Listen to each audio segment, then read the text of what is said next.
നമ്മുടെ തിരഞ്ഞെടുപ്പൊക്കെ കഴിഞ്ഞ് പുതിയ മന്ത്രിസഭ വരുന്നതിൻ്റെ തുടക്കമൊക്കെയാണ്.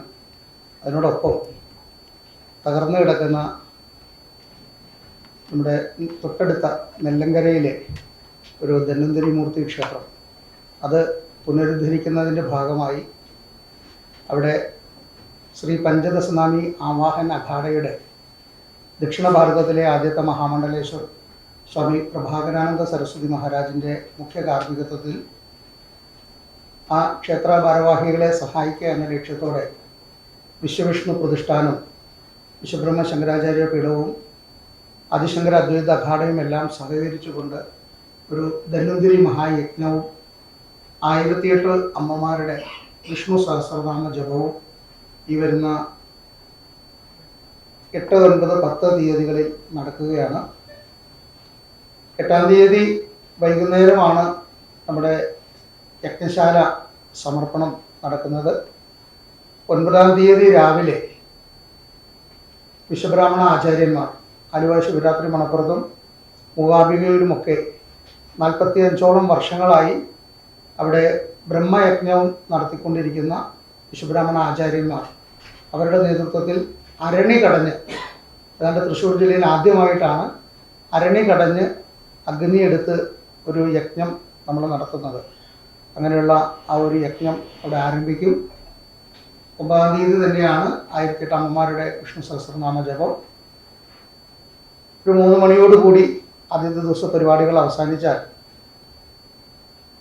10-ാം തീയതി രാവിലെ നമ്മുടെ മഹാമണ്ഡലേശ്വരൻ്റെ നേതൃത്വത്തിൽ ഏതാണ്ട് 600ഓളം ചണ്ഡികായജ്ഞങ്ങൾക്കും 500-ലധികം ശ്രീരുദ്ര അതിരുദ്ര മഹായജ്ഞങ്ങൾക്കും തുടക്കം കുറിച്ച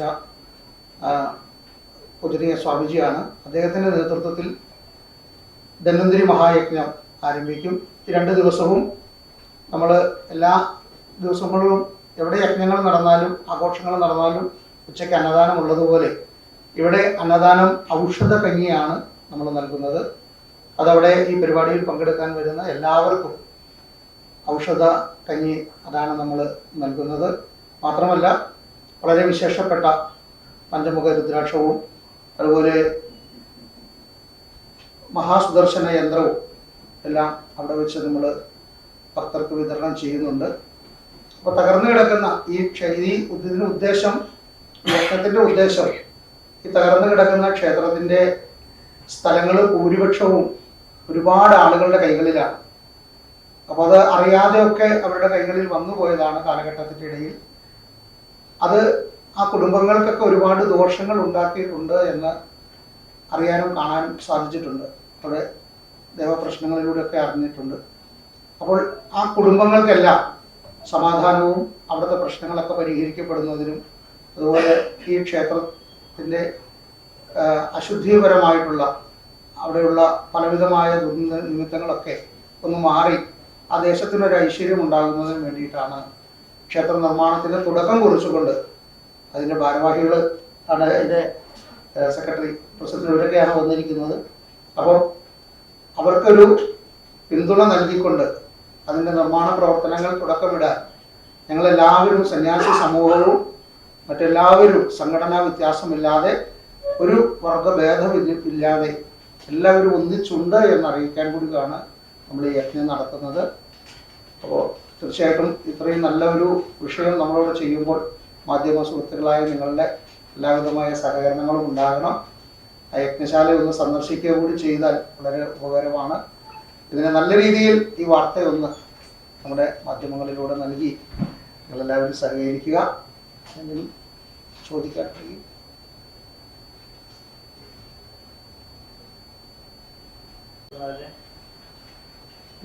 ഞാൻ സ്വാമി സാധു കൃഷ്ണാനന്ദ സരസ്വതി, വിശ്വബ്രഹ്മ ശങ്കരാചാര്യ പീഠാധീശ്വരാണ്. പേര് അതിൻ്റെ പുറകിലുണ്ട്. അതിൻ്റെ മുഖ്യ കാര്യദർശി സഭാപതി എന്ന് പറയും.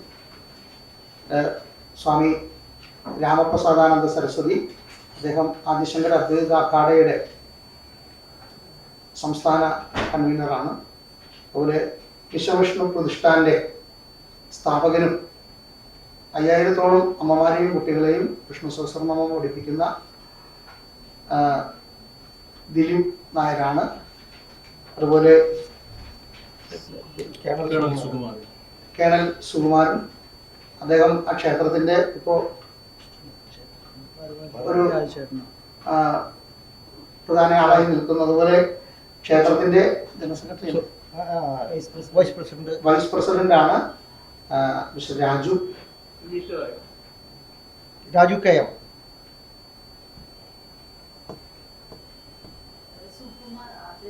കേണൽ സുകുമാരൻ, എന്താ പറയണ്ടെന്ന് പറഞ്ഞോളൂ. ബാക്കില് subedar major Raju, vice president. ഈ 1008 അമ്മമാർ പങ്കെടുക്കുന്നതിനോടൊപ്പം നമ്മൾ കുറേ ആളുകളെ ക്ഷണിച്ചിട്ടുണ്ട്. നമ്മുടെ സോഷ്യൽ മീഡിയയിലൂടെയൊക്കെ ഇതൊരു ധന്വന്തരി ക്ഷേത്രമായതുകൊണ്ട് ഔഷധങ്ങളും സിദ്ധ ചികിത്സയും ഒക്കെ ആയിട്ട് നടക്കുന്ന വടകര സിദ്ധാശ്രമത്തിൽ നിന്ന് വന്നിരിക്കാൻ നിങ്ങൾ അറിയുന്നതാണ്. നമ്മുടെ കുംഭമേളയ്ക്കും നാഗസൈരന്തരിയും ഒക്കെ ആയിട്ടുള്ള ആ ഒരു സൗഹൃദത്തിൻ്റെ പേരിൽ അറിയപ്പെട്ട ബാബുസ്വാമി, അദ്ദേഹം ഇതിൽ പങ്കെടുക്കുന്നുണ്ട്. അതുപോലെ അനുശ്രീ പങ്കെടുക്കാമെന്ന് പറഞ്ഞിട്ടുണ്ട്. സന്തോഷ് പണ്ഡിറ്റ് പോലുള്ളവർ പങ്കെടുക്കുന്നുണ്ട്. ഇതിൽ എല്ലാത്തിലും ഉപരി നമ്മുടെ ശബരിമല മുൻ മാളികപ്പുറം മേൽശാന്തി, 2 തവണ മാളികപ്പുറം മേൽശാന്തിയായ കുറവക്കാട്ട് ഇല്ലത്തെ ശംഭു നമ്പൂതിരിയും അദ്ദേഹത്തിൻ്റെ പത്നിയും അതിൻ്റെ യാഗത്തിൻ്റെ യജമാനനും പത്നിയുമായിട്ട് എത്തിച്ചേർന്നു. കൊടകര പട്ടേക്കാടുള്ള ക്ഷേത്രത്തിലെ നമ്മുടെ ദക്ഷിണാമൂർത്തി ക്ഷേത്രത്തിൻ്റെ അധിപതിയായിട്ടുള്ള അശ്വിനിദേവ് തന്ത്രി ധന്വന്തരി മഹായജ്ഞം നടത്തി ഗിന്നസ് റെക്കോർഡിൽ കയറിയ അദ്ദേഹം പങ്കെടുക്കുന്നുണ്ട്.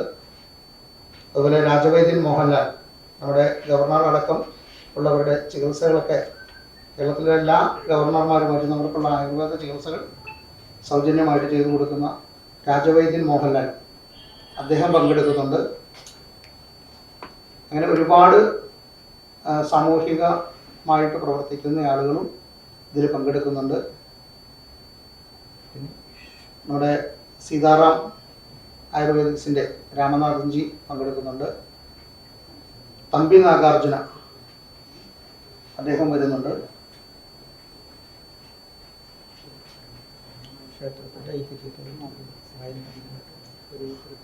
ഇതിലെല്ലാത്തിലും ഉപരി ഒരേ സ്വരത്തിൽ വിഷ്ണു സഹസ്രനാമം ചൊല്ലുന്ന കേരളത്തിൻ്റെ വിവിധ ഭാഗങ്ങളിൽ നിന്നുള്ള 1008 അമ്മമാർ ഒരുമിച്ച് ചേർന്നിരുന്ന് ചൊല്ലുന്ന ഒരു പരിപാടിയാണ്.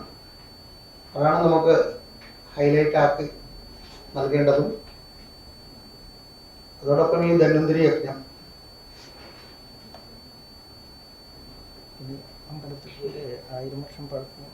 നമ്മുടെ ക്ഷേത്രം ദേവപ്രശ്നത്തിൽ കണ്ടതനുസരിച്ച് 900 വർഷം പഴക്കമുള്ള ഒരു ക്ഷേത്രമാണ്. അതിലും മുൻപുണ്ടായിരുന്നു. കാരണം വടക്കുംനാഥ ക്ഷേത്രത്തിൻ്റെ ഞാൻ വിശ്വബ്രഹ്മ ശങ്കരാചാര്യ പീഠാധീശ്വരൻ എന്ന് പറഞ്ഞത് വിശ്വകർമ്മ വാസ്തുവിധി പ്രകാരമുള്ള കാര്യങ്ങൾ, വാസ്തുശാസ്ത്ര വിധി പ്രകാരമുള്ള അതിനെക്കുറിച്ച് വാസ്തുശാസ്ത്രത്തിൽ ഭൂഷണാണ്, വാസ്തുഭൂഷൺ. അപ്പോൾ അതുകൊണ്ട് പാരമ്പര്യമായി പഠിച്ചെടുത്ത അറിവ് വെച്ചുകൊണ്ടാണ് പറഞ്ഞത്. നമ്മുടെ വടക്കുംനാഥ ക്ഷേത്രത്തിൻ്റെ നിർമ്മാണ പ്രവർത്തികൾ ആരംഭിച്ച കാലത്ത് അവിടെ ക്ഷേത്രത്തിൻ്റെയും അതിനോട് ചുറ്റുമുള്ള 4ഓളം മഹാക്ഷേത്രങ്ങളുടെ, നമ്മുടെ കൂടൽമാണിക്യം ക്ഷേത്രമടക്കമുള്ള ക്ഷേത്രങ്ങളുടെ നിർമ്മാണ പ്രവർത്തനങ്ങൾക്ക് വന്ന ആളുകൾക്ക്, അതിൻ്റെ നിർമ്മാണ പ്രവർത്തികൾക്ക് ചെയ്യാൻ വന്നവർക്ക് വന്ന ശാരീരിക പ്രശ്നങ്ങൾ, മുറിവുകൾ, അങ്ങനെയുള്ള മറ്റുള്ള പ്രശ്നങ്ങൾക്ക് പരിഹാരമായി അവർക്ക് മരുന്നുകൾ, ഔഷധങ്ങൾ ഉണ്ടാക്കി കൊടുക്കുന്ന ഒരു സ്ഥലമായിരുന്നു നമ്മുടെ നെല്ലങ്കര, നെല്ലുവായ എന്ന് പറഞ്ഞ ഈ ക്ഷേത്രങ്ങളൊക്കെ. ഒരു 3ഓളം ധന്വന്തരി ക്ഷേത്രങ്ങൾ നമ്മുടെ ഈ ഭാഗങ്ങളിൽ തന്നെ, തൃശ്ശൂർ ജില്ലയിൽ തന്നെ ഉണ്ട്. അതിൽ വളരെ പ്രധാനപ്പെട്ടതായിരുന്നു നമ്മുടെ ഈ ക്ഷേത്രം. പക്ഷെ അത് പടയോട്ട കാലത്ത് അത് പൂർണ്ണമായും തകർക്കപ്പെട്ടു. അവിടെ മണ്ണിനടിയിൽ നിന്ന്, ദേവപ്രശ്നത്തിൽ നിന്നാണ് നമുക്ക് ഇവിടെ ഭൂമിക്കടിയിൽ ഒരു കിണറുണ്ടെന്നും ആ കിണറിൽ വിഗ്രഹമുണ്ട് എന്നും കണ്ടെത്താനിടയായത്. പിന്നീട് ആ പ്രശ്നം കൃത്യമായി അതുപ്രകാരം വാസ്തു പരിശോധിച്ച് അവിടെ നിന്ന് കിണറിൽ നിന്ന് വിഗ്രഹം കണ്ടെടുത്തു. ആ വിഗ്രഹം തന്നെയാണ് ഇപ്പോൾ അവിടെ ബാലാലയത്തിൽ അവിടെ എല്ലാവർക്കും കാണുന്നതിന് വേണ്ടിയുള്ള വെച്ചിരിക്കുന്നത്. ഇപ്പോൾ അവിടെ ക്ഷേത്രത്തിൻ്റെ നിർമ്മാണം ആരംഭിക്കുന്നതിന് വേണ്ടി സ്ഥലമെല്ലാം വില കൊടുത്ത് വാങ്ങേണ്ട ഒരു സാഹചര്യത്തിലും കൂടി കൂടിയിട്ടാണ് അത്. അപ്പോൾ അതെല്ലാം ജനത്തെ ഒന്ന് അറിയിക്കാനും അതിനുവേണ്ടി ഒന്ന് ഒരുങ്ങി എല്ലാവരും എത്തുന്നതിന് വേണ്ടിയിട്ടാണ് നമ്മൾ ഈ യജ്ഞം ഇവിടെ സംഘടിപ്പിക്കുന്നത്. അവിടെ പ്രധാനമായും നമ്മൾ കൊടുക്കുന്നത് ആ ക്ഷേത്രം ഒരു ജാതിയുടേതോ അല്ലെങ്കിൽ ഒരു രാഷ്ട്രീയത്തിൻ്റെതോ ഒരു മതത്തിൻ്റെതോ ആയി മാറാതെ സനാതനധർമ്മത്തിൽ വിശ്വസിക്കുന്ന ആർക്കും വന്ന് പ്രാർത്ഥിച്ചു പോകാവുന്ന ഒരു ധർമ്മപരമായി എല്ലാവർക്കും മാതൃകയുള്ള ഒരു ക്ഷേത്രമാക്കി അതിനെ മാറ്റുന്നതിന് വേണ്ടിയിട്ടാണ്. നിങ്ങൾ വന്ന് കണ്ടാൽ അറിയാം, ഒരു പാടത്തിൻ്റെ നടുവിലാണ്. പക്ഷേ ക്ഷേത്രത്തിൻ്റെ നിർമ്മാണം പൂർത്തീകരിക്കുമ്പോഴേക്കും അതിന് ചുറ്റും നക്ഷത്രവനങ്ങളും ഔഷധ വൃക്ഷങ്ങളും നിറഞ്ഞ് അത് വളരെ മനോഹരമാക്കിക്കൊണ്ട് തന്നെ ആയിരിക്കും നമ്മളത് ചെയ്യുക. അതിനായിട്ട് മൺവത്തി നമ്മുടെ തമിഴ്നാട് ഒക്കെ ആയിട്ട് ബന്ധപ്പെട്ട് നമ്മൾ ഔഷധ വൃക്ഷങ്ങൾക്കൊക്കെ അതിനുള്ള കാര്യങ്ങളൊക്കെ നീക്കി കഴിഞ്ഞു. ചോദിക്കാനുള്ളത്